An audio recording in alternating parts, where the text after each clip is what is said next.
Hey guys, this is Julie from Crafty Beach on YouTube, and I have a fun spring Dollar Tree DIY.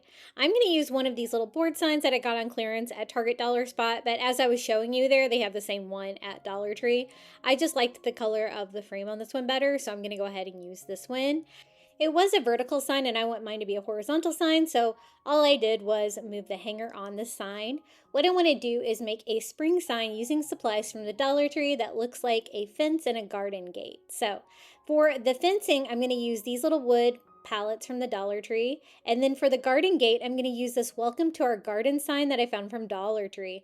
I thought it was perfect for a gate because of the shape of it, and it's a perfect scale with this fencing material. So what I'm going to do is paint this, decorate it, make it look like a spring garden. So for the sky, you're going to be able to see that part. So I just went in with, I think it's the linen color apple barrel. It is a very light blue that I think works well for the sky. And I just painted that for the top half of the sign. And I just protected the frame so I didn't get any paint on that. This does have a little bit of a texture on this sign. The Dollar Tree one doesn't, but it doesn't really matter. I wasn't really going for that texture anyway. And then I thought I would just give a few little clouds in our sky. I don't want too many though, and I do want it blended. So what I did for clouds is I just went in with one of those stencil daubers from the Dollar Tree with some white and went back and forth and blended it until I was happy with the clouds. They're actually a little bit harder than I thought. But I did get it where I liked it. And then I want to have the fence covering the bottom half of the sign, and I want it to be full of spring flowers.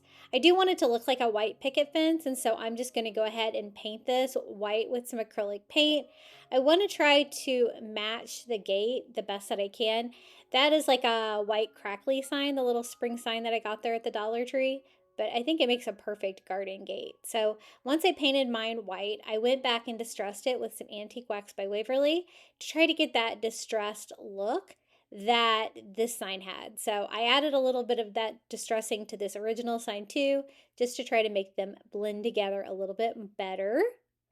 And now for the clouds, I toned them down a little bit with a little bit more of the blue, so they're a little bit more see-through. And then I want to add the fence like this on both sides.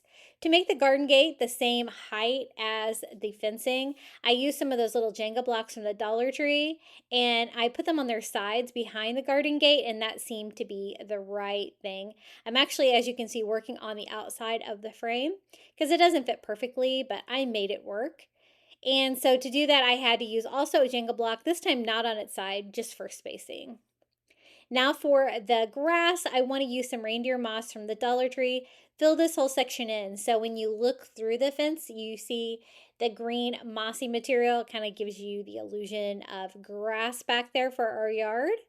So I just filled that in, and then I want to fill it in with spring flowers because this is a spring DIY. So I tried to choose some of the smallest flowers that I could find from the Dollar Tree, and pinks and purples and whites and yellows. I thought all these colors went really well together, and I just want a variety of colors and different flowers. So I want some longer ones like that will peek from behind the garden fence.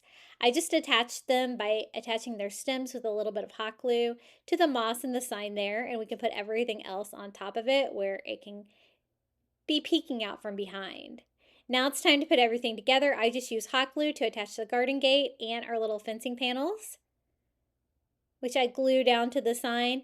And it's okay sometimes if your project is a little too small for like the fencing and stuff like that. I think it looks fine with an overlap like that on the side of the edges.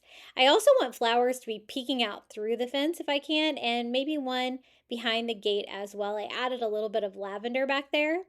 For the individual flowers coming through the fencing, I just add a little hot glue to the stems of those and glued those in place. I want this to look like this garden is full of flowers.